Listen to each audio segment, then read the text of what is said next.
मैं धन्यवाद करता हूँ सर्वशक्तिमान पिता परमेश्वर का जो रात्रि के समय हमें संभाले, आज के दिन को, आज के भोर को प्रभु यीशु मसीह ने देखने के लिए अनुग्रह किया। मैं उन तमाम भक्तों का जो लगातार परमेश्वर के वचनों को सीख रहे, समझ रहे, प्रभु यीशु मसीह के मधुर और सामर्थ्य नाम में मैं जय मसीह कहता हूँ। यीशु मेरे साथ है, यीशु आपके साथ है। हम है और परमेश्वर ने हमें बनाया है और दुनिया की सबसे कीमती और सुंदर सृष्टि हम है मेरे प्रिय, और सबसे अनमोल भी हम है। पर कई बार इस बातों को हम भूल जाते हैं। हम क्यों है, हम किस लिए है, हमारा रहना क्यों है, हम क्यों परमेश्वर के राज में जाएंगे, ये तमाम बातों को जानने की आवश्यकता है। आज जो मैं जिस वचनों से बातचीत करने जा रहा हूँ, ये वचन मुझे बहुत ही उत्साहित करती है, आनंद से मुझे भर देती है, मुझे अपनी पहचान बताती है जब इस वचनों को मैं पढ़ता हूं। और आपसे इस वचन को मैं इसलिए शेयर कर रहा हूं क्योंकि मेरा व्यक्तिगत बात है। जब कभी भी आपको कोई भी बात निराश करे, हताश करे और विचलित हो जाए तो इस वचन को पढ़िएगा। और मैं पढ़ता हूं, मैं अपनी पहचान को पढ़ता हूं कि मैं क्या हूं, मैं किस लिए हूं और क्यों यहाँ पे हूं। इन तमाम बातों का उत्तर परमेश्वर के वचनों में हमें मिल पाता है। इसलिए आज मेरे साथ आप पढ़ेंगे परमेश्वर के वचनों में से जो मिलता है पहला थिस्सलुनीकी की पुस्तक अध्याय 5 और पद संख्या 5 पढ़ेंगे। क्योंकि तुम सब ज्योति की संतान और दिन की संतान हो, हम ना रात के है ना अंधकार के है। कितना सुंदर वचन है। वचन कहता है कि क्योंकि तुम सब ज्योति की संतान हो। हम ज्योति की संतान है। ज्योति प्रकाश, उजाला, रोशनी, और उसमें कोई भी अंधकार नहीं है मेरे प्रिय। जिस परमेश्वर का हम बातचीत करते हैं उसमें कोई भी अंधकार नहीं है, कोई भी अंधकार नहीं है। अंधकार का कोई भी स्थान ही नहीं है परमेश्वर के नाम में। इसलिए वचन कहता है क्योंकि तुम सब ज्योति की संतान हो।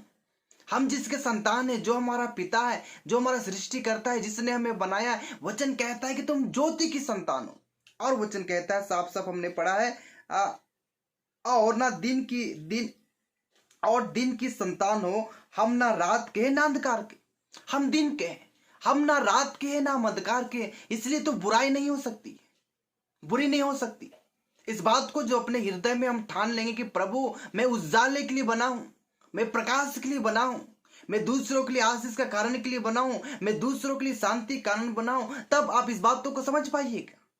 वरना आज मनुष्य का जीवन निराशा में, हताश में, तकलीफों में, चिंताओं में, व्याकुलपन में, ऐसे जीवन वो लोग जीते हैं, दर्द और कष्ट में जीते हैं। शैतान कुछ समय में ही आपको झंझोड़ देता है और विचलित हो जाते हैं, आप परेशान हो जाते हैं। सोच सके कहीं पापों को लेके, कहीं चिंताओं को लेके, कहीं तकलीफों को लेके आप तुरंत विचलित हो जाते हैं। क्यों? वचन कहता है तुम सब ज्योति के संतान हो, तुम दिन के संतान हो, ना तुम रात के हो ना अंधकार के हो। अंधकार में या रात में ही बुराई होती। यह अंधकार एक ऐसा शब्द है मेरे प्रियो, ये डार्कनेस। ये बात तो आपको जानना चाहिए क्योंकि हमको लाइट में, प्रकाश में अपने जीवन को जीना है। इसलिए अंधकार का शब्द ही सुनते हैं तो बुरी कल्पनाएं आ जाती है, बुरी विचार आ जाती है। और लोग अंधकार में ही चोर इसलिए दिन को नहीं आता है, वो रात में ही आता है। जब आप गहरी नींद में सोएंगे तब चोर आएंगे। और जितने बुरे काम होते हैं वो ज्यादा से ज्यादा रात में ही होते हैं। और रात में इसलिए होती है क्योंकि अंधकार का कुछ अलग ही समय है। पर यहाँ पे वचन साफ साफ क्लियर कर चुका है कि तुम ज्योति के संतान हो, तुम रात के नहीं हो, तुम अंधेरे के नहीं हो, तुम दिन के हो। परमेश्वर का वचन कहता है।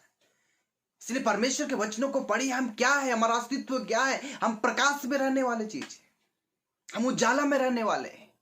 अंधकार से हमारा कोई भी नाता रिश्ता नहीं है। तब आपके जीवन से पाप, बुराई, अधर्म, चिंताएं, तकलीफ, मन जो विचलित होती है, परेशानी, वो सब चली जाएगी। हमें ये अपने हृदय में ठान लेना है, प्रभु हम ज्योति के हैं, हम ज्योति के संतान हैं।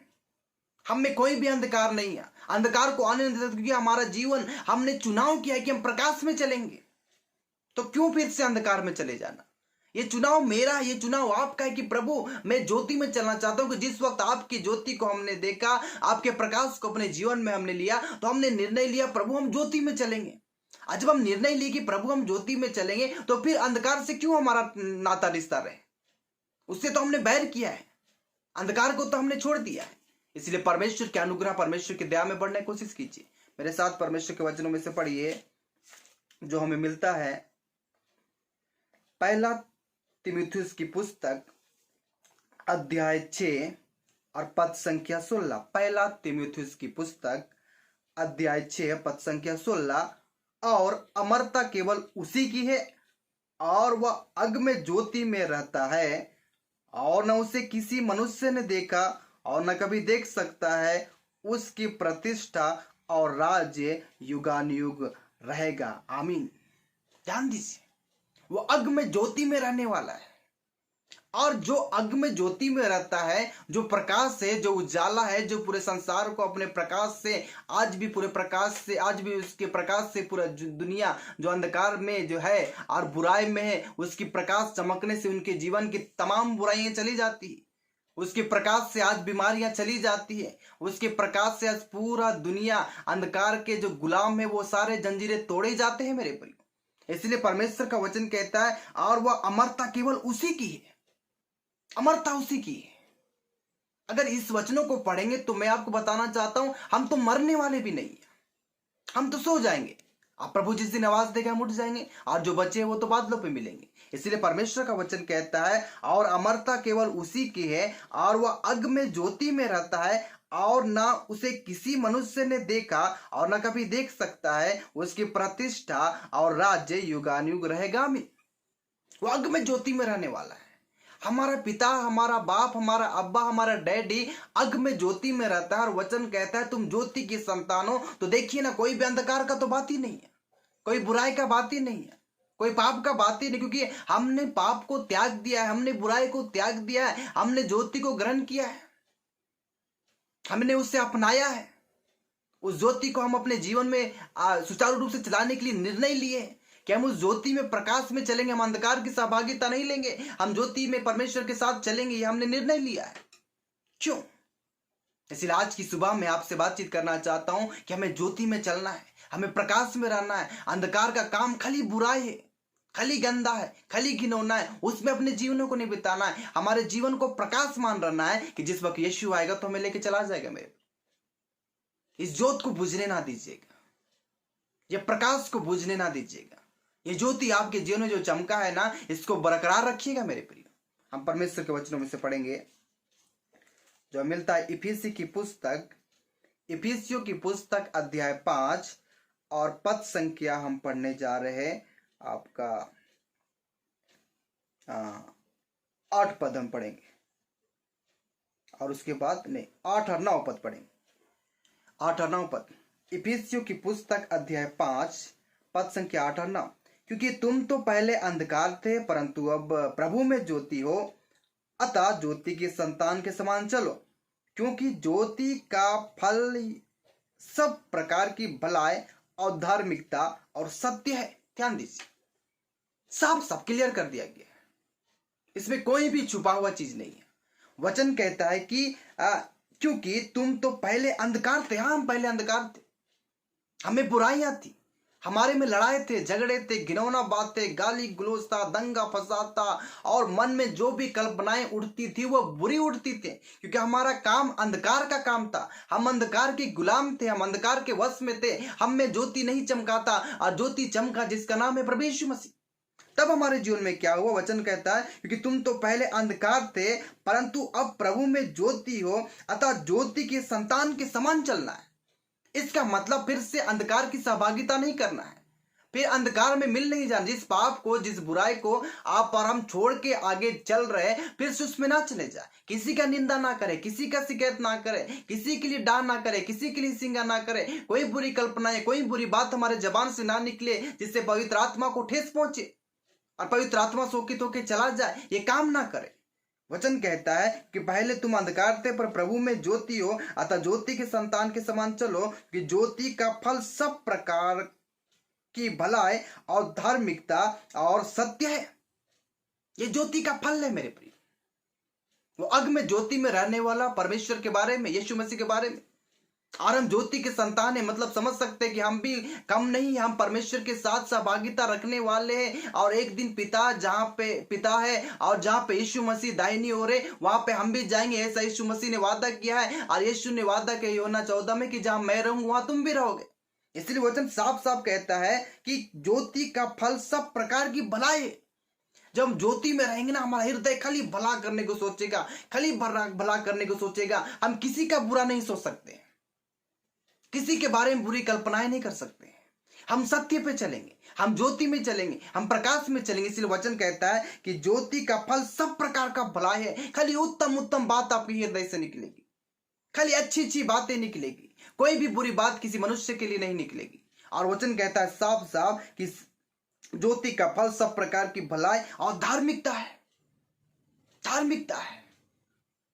अब्राहम ने परमेश्वर पे विश्वास किया और उसके लिए धार्मिकता गिना किया। आप जो भी धार्मिकता में बढ़ना चाहते हैं, आपका व्यक्तिगत बात है, कुछ कुछ बात आपके लिए धार्मिकता गिना जाता है, इसको ध्यान दीजिएगा। मात्र अब्राहम का परमेश्वर पर विश्वास करना धार्मिकता गिना गया और यीशु मसीह ने यूहन्ना से बपतिस्मा लेने के द्वारा सारी धार्मिकता को पूरा किया। इसलिए वचन कहता है ज्योति का फल सब प्रकार का भलाई और धार्मिकता और सत्य है। देखिए ना, इसमें तो कोई भी झूठ नहीं, सत्य है। हम सच्चाई के मार्ग में चल रहे हैं, क्योंकि ज्योति जब चमकती है तो ऐसे ही होता है। सौल बड़ा खूंखार हो गया और सौल मसीह को मारने और सताने वाला हो गया, भीषम होने लगा। वो मारता था, घसीटता था, मंदिरों में जाके परमेश्वर के लोगों को सताता था। पर जिस वक्त प्रभु की ज्योति, प्रभु का प्रकाश उनके जीवन में आया, वचन कहता है उनका जीवन बदल गया। एक आवाज है, हे सौल तू मुझे क्यों सताता है? और यीशु मसीह ने कहा कि जो हुआ ठीक है, उसके बाद अब नहीं, अब मैं जो कहूंगा वो तुम्हें करना है। और पौलुस बन गया, वो इसी करने लगा। इसलिए पहले हम अंधकार थे, प्रभु में ज्योति है, तो ज्योति के संतान के समान हमें चलना है, प्रकाश में चलना है। ज्योति का फल सब प्रकार का भला है, धार्मिकता और सत्य है। मेरे प्रिय, कोई भी झूठ आपके जीवन में नहीं रहेगा। जब ज्योति में चलने का निर्णय लेते हैं तो ज्योति आपकी सहायता मत करती है। यीशु की प्रकाश, यीशु का अनुग्रह, ज्योति स्वयं ही परमेश्वर है, वग में ज्योति में रहने वाला है। उससे कभी किसी ने नहीं देखा, कोई देख भी नहीं सकता, लिखा हुआ है। उसकी प्रतिष्ठा युगानुयुग रहे, आमीन, लिखा हुआ है। परमेश्वर का अनुग्रह, परमेश्वर के दया आपके साथ रहे। अगर आप ज्योति के साथ सहभागिता रखे हैं तो आप अंधकार के गुलाम नहीं है। आप अंधकार में जीवन ना बिता के ज्योति में चलते रहिए, चलते रहिए। प्रभु का अनुग्रह आपके साथ रहे। अपने आंखों को बंद करें। मैं सुबह की बेला आपके लिए प्रार्थना करूं। प्रभु, जितने भक्त सुनेंगे और सुन रहे उन तमाम जनों को मैं आशीष देता हूं। हम सब ज्योति के संतान हैं और दिन के हैं, और ना अंधकार के हैं ना रात के हैं। प्रभु, आपने हमें ज्योति की संतान के समान चुना है। प्रभु, हमारे जीवन में अंधकार था पर आपने नष्ट किया, अब हमें प्रकाश में आप ले आए हैं। प्रभु, हम आपका धन्यवाद करते हैं। सुनने वाले बहुतायत का आशीष पाए, आनंद से भर जाए, सामर्थ से भर जाए। कोई भी पाप और बुराई के व्यक्ति के जीवन में ना रहे। सारे चिंताएं जल के नष्ट किया जाए, सारे बुराइयां जल के नष्ट किया जाए, सारे पाप अधर्म से छूट के आजाद किए जाए। और प्रभु, आपके पवित्रता, धार्मिकता में चले, सत्य में चले। आपका दास होने के नाते सुनने वाले को आशीष देते हैं, सारा महिमा आपको देते हैं। और ये विनती यीशु के नाम से मांगते हैं, आमीन। प्रभु का अनुग्रह आपके साथ रहे, आपके और आपके परिवार को नित्य परमेश्वर आशीष दे। जितने भक्त लोग सुनेंगे, सुन रहे हैं, उन सभी को प्रभु यीशु मसीह के मधुर और सामर्थी नाम में जय मसीह की। यीशु मेरे साथ है, यीशु आपके साथ है। Praise the Lord.